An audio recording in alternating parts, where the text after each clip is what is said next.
E hoje nós vamos ver os conselhos de um homem, tá? Que reconheceu a sua limitação diante da sabedoria infinita de Deus. Tá? E esse homem se chama Agur, que era filho de Jaque. Então, qual o convite que ele faz para a gente? Ele faz o convite à humildade, tá? Ao contentamento e uma vida pautada pela verdade. Né? Só assim teremos tranquilidade.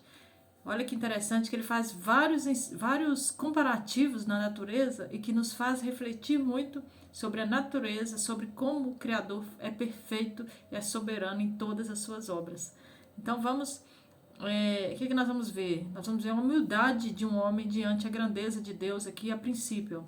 Ele fala assim, ó, na verdade, no verso 2 e 3. Na verdade, eu sou o mais estúpido dos homens. Não tenho entendimento de homem, não aprendi a sabedoria, nem tenho o conhecimento do santo. Ou seja, ele está vendo, ele reconhece aqui que o homem sem Deus, ele é um homem limitado. E ele logo já pergunta no verso 4, quem subiu ao céu e desceu? Quem encerrou os ventos nos seus punhos? Quem amarrou as águas numa roupa? Quem estabeleceu as extremidades da terra? Qual é o seu nome? Qual o nome de seu filho, se é que sabes?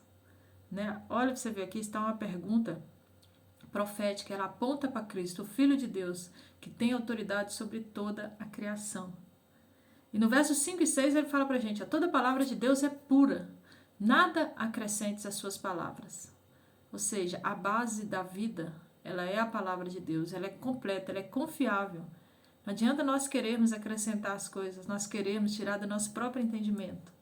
O eterno Deus fez tudo para funcionar perfeitamente. E aqui nós vamos ver uma segunda parte aqui que ele fala para a gente sobre contentamento e honestidade, né, que é o pedido que ele fez para o eterno. Ele coloca, ó, duas coisas eu te peço, não me negues antes que morra. Afasta de mim a falsidade e a mentira, não me des nem a pobreza nem a riqueza. Dá-me apenas o pão que me é necessário, para que porventura, farto de pão, não te negue e diga, quem é o Senhor? Ou que empobrecido não venha furtar e lance mão do nome de Deus.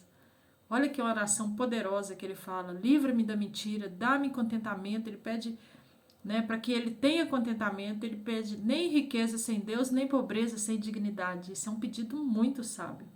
O equilíbrio, tá vendo? Está em confiar diariamente no sustento que o eterno Deus nos promove. Aí ele começa aqui no 10 a falar sobre os caminhos dos insensatos, né? E ele observa um comportamento humano e denuncia. Há uma geração que amaldiçoa seu pai e que não bendiz a sua mãe. Uma geração que é pura aos seus olhos e que nunca foi lavada da sua imundícia. Uma geração cujos olhos são altivos e cujas pálpebras são levantadas para cima. Ou seja, o que ele está dizendo aqui? Tem gerações rebeldes, arrogantes e falsas diante de Deus. Né, que ele observou essas 3 gerações. E no 17, né, ele conclui de forma pura, quem despreza os pais colhe destruição. Isso mostra que desonrar autoridades é um caminho da ruína. Agora nós vamos ver aqui uma lista que ele fez aqui de observações da vida. Né? Uma lista que ele fala aqui a partir do verso 18. Ele fala de coisas misteriosas e maravilhosas, como o voo da águia e o caminho do navio no mar. Ele fala do perigo de pessoas sem preparo ou caráter que chega ao poder. E ele cita 4 coisas pequenas, mas sábias. Né? Então ele fala aqui, né, como o voo da águia que ele observou, né, ela não tem bússola, ela não sabe, o voo dela é perfeito. Como, né, o caminho do navio no mar, como ele acerta, como sabe para onde vai. Né? Ele fala de pessoas, né, sem preparo, sem caráter, quando chega ao poder. O servo quando domina. Isso é muito ruim, porque ele não vai saber o que deve fazer. Por isso que tudo existe um processo para chegar.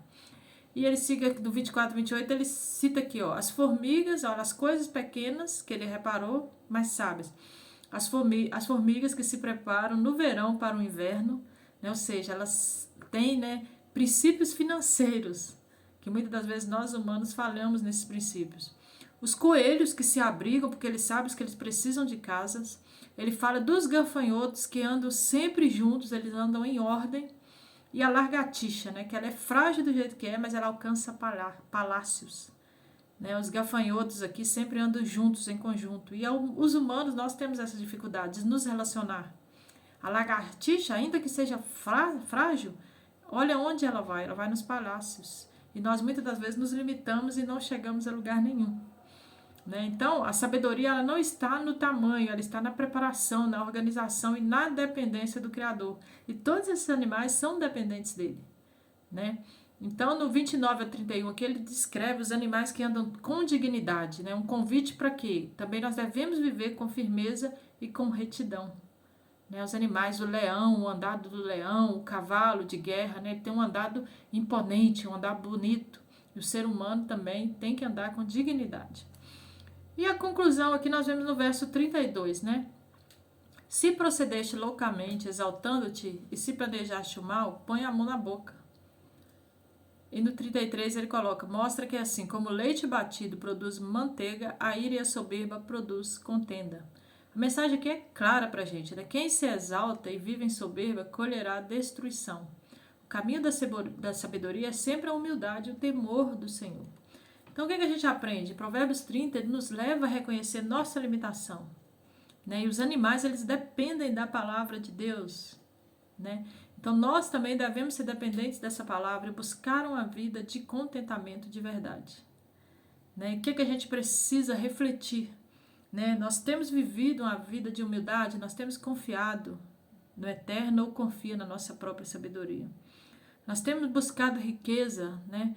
Sem Deus, ou temos aprendido a viver com contentamento, acreditando que tudo é um processo, não que tem que ser parado, né? Sei lá, aquela pessoa que não faz nada porque está contente com o que tem e não faz nada. Não, é a pessoa que está em processo, ele está sempre em crescimento, mas ele se contenta com o hoje, ele agradece pelo hoje.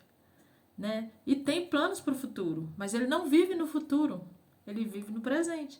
Porque se você não fizer um bom plantio no presente, como se terá um futuro? Não tem lógica. Então temos que viver o presente. E o que a gente precisa refletir, nós honramos a palavra de Deus ou sempre tentamos acrescentar as nossas próprias ideias, nossas próprias mentalidades, nosso próprio pensamento? E o desafio para nós hoje é isso, abandonar a soberba, viver em contentamento e confiar no Senhor. Assim como a formiga, a gafanhota, a lagartixa, né? Talvez pequenos aos nossos olhos, mas eles são sábios e vitoriosos pela graça de Deus que os sustenta. Então esse é o Provérbios de hoje, Provérbios 30, tá? Muito ensinamento aqui de um homem humilde e que observou todos esses detalhes do Criador na natureza. Um grande abraço, até o próximo vídeo.